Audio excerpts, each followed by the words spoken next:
नहमदुहु व नुसल्ली अला रसूलिहिल करीम अम्मा बाद फ़अऊज़ु बिल्लाहि मिनश शैतानिर रजीम बिस्मिल्लाहिर रहमानिर रहीम रब्बिश रह ली सदरी व यस्सिर ली अमरी वहलुल उक़दतम मिन लिसानी यफ़क़हू क़ौली।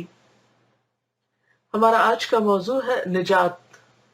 इंसान का सबसे बड़ा मसला क्या है? मसले तो हमें रोज पेश आते हैं, हर वक्त पेश आते हैं।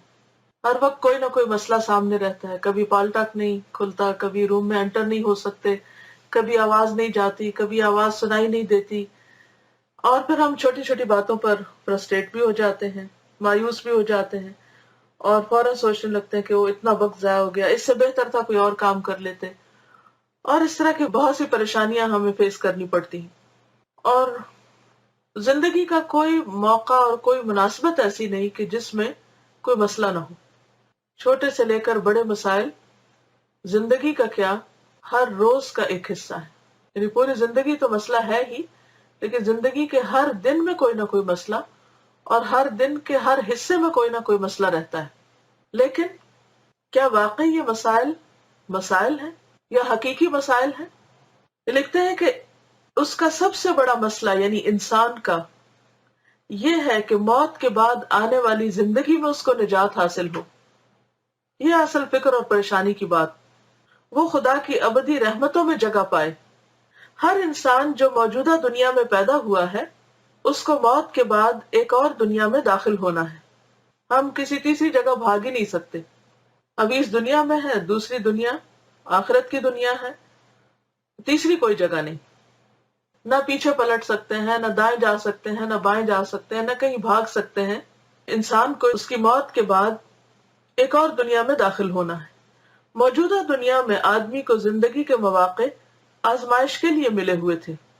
जितनी भी हमारे पास अपॉर्चुनिटीज हैं, जो कुछ भी हमें मिला है, अगली दुनिया में जो कुछ किसी को मिलेगा वो उसके अमल के बदले के तौर पर मिलेगा।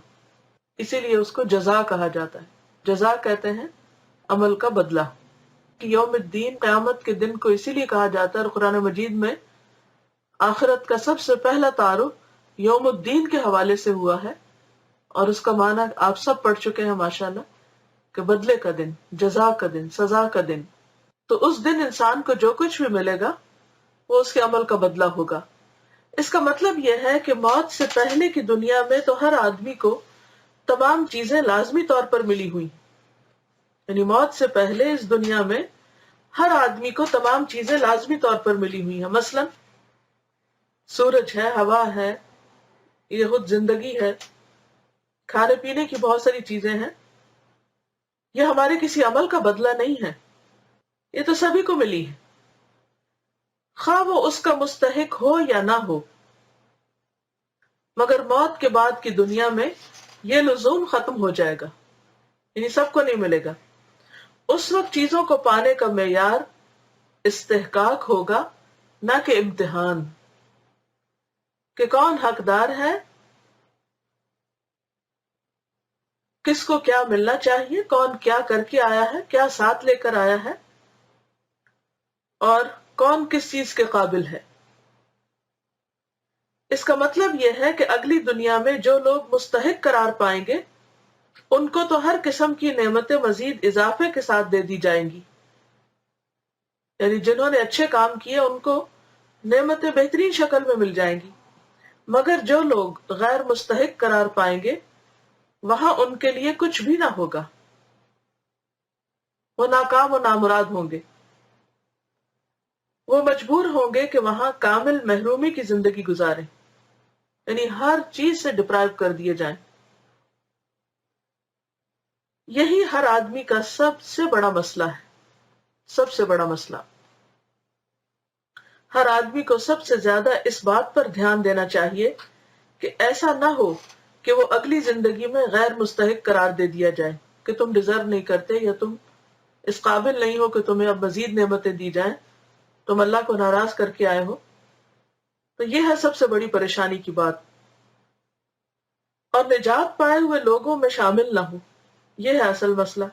हर आदमी को अपनी ताकत और तवज्जो सबसे ज्यादा जिस काम में लगाना है वो ये कि मौजूदा दुनिया में वो इस तरह जिंदगी गुजारे کہ اگلے مرحلہ حیات میں وہ غیر مستحق نہ قرار دیا جائے، بلکہ وہاں اس کو سعادت اور نجات حاصل ہو۔ اس کا کیا مطلب ہے؟ کہ ہر انسان کو اس بات کی فکر رہنی چاہیے دن رات کہ اس دنیا میں، اس مرحلے میں، اس وقت میں، اس موقع سے خوب فائدہ اٹھاتے ہوئے ایسے کام کرے کہ جس کی وجہ سے وہ آخرت کی محرومی سے بچے اور وہاں کے خوش قسمت انسانوں میں شامل ہو، وہاں اس کو نجات حاصل ہو۔ اگلی دنیا زیادہ کامل اور ابدی دنیا ہے۔ ابدی کا مطلب ہمیشہ ہمیشہ کی دنیا ہے۔ وہاں ہر قسم کی لذتیں اور خوشیاں بھرپور طور پر اکٹھا کر دی گئی ہیں۔ یعنی انسان کسی بھی چیز کی جو تمنا کرے اور خواہش کرے اور جتنا بھی خوش ہونا چاہے، اس کے مواقع وہاں اس کے لیے موجود ہیں۔ یہی وہ دنیا ہے جس کے لیے انسان آرزو کرے، اور یہی وہ دنیا ہے جس کے لیے انسان اپنی ساری محنتیں صرف کر دے۔ مگر اس نعمت بھری دنیا کے لیے عمل کرنے کا مقام موت سے پہلے کی دنیا ہے، یعنی اب ہے، نہ کہ موت کے بعد آنے والی دنیا۔ آج کی دنیا عمل کرنے کی جگہ ہے اور اگلی دنیا عمل کا انجام پانے کی جگہ۔ آخرت کی نجات صرف ان لوگوں کو ملے گی جو آخرت سے پہلے اپنے آپ کو نجات کا مستحق ثابت کریں۔ اب دیکھیے کہ کتنے ہی لوگ ایسے ہیں جو ہم سے پہلے دنیا سے جا چکے ہیں، ان کی مہلت ختم ہو گئی۔ یاد کیجیے اپنے ان رشتہ داروں کو، دوستوں کو، جاننے والوں کو کہ جو کل تک آپ کے ساتھ تھے، اٹھتے بیٹھتے تھے، دنیا کے بہت سے کاموں میں شریک ہوتے تھے، لیکن آج وہ کہاں ہیں؟ آج ان کے پاس کوئی موقع نہیں رہا، لیکن ہمارے پاس ابھی وقت ہے۔ یہ وقت بہت جلد گزر جائے گا۔ اگر آپ غور کریں تو ایک ایک دن سلپ کرتا جا رہا ہے ہمارے ہاتھ سے۔ جیسے اگر آپ اپنے ہاتھوں میں ریت بھریں تو ریت جیسے ہاتھوں سے نکلتی جاتی ہے مختلف انگلیوں کے سوراخوں سے، اور ایک تھوڑی دیر کے بعد بالکل ختم ہو جاتی ہے۔ تو بالکل اسی طرح یہ زندگی، ہم چاہیں یا نہ چاہیں، ہمارے ہاتھوں سے سلپ ہو رہی ہے اور مسلسل کم ہو رہی ہے، زیادہ نہیں ہو رہی۔ ہم بڑے ہو رہے ہیں مگر عمر کم ہو رہی، وقت کم ہو رہا، مہلت کم ہو رہی۔ لہذا کوشش یہ کرنی چاہیے کہ باقی مسائل سے توجہ کم کر کے، ہٹا کے اصل مسئلے کی طرف ہم فوکس کریں، کیونکہ ہم چھوٹے چھوٹے مسئلوں میں اتنے الجھ جاتے ہیں، ان پر اتنے زیادہ اپسٹ ہو جاتے ہیں، ان پر اتنے پریشان ہو جاتے ہیں کہ اصل مسئلہ ہمیں بھولا ہی رہتا ہے۔ تو ضرورت اس بات کی ہے کہ ہم اصل مسئلے کو یاد کریں اور چھوٹے مسئلوں کو بھول جائیں۔ اللہ تعالی ہمیں عمل کی توفیق عطا فرمائے۔ وآخر دعوانا ان الحمد للہ رب العالمین۔ السلام علیکم ورحمۃ اللہ وبرکاتہ۔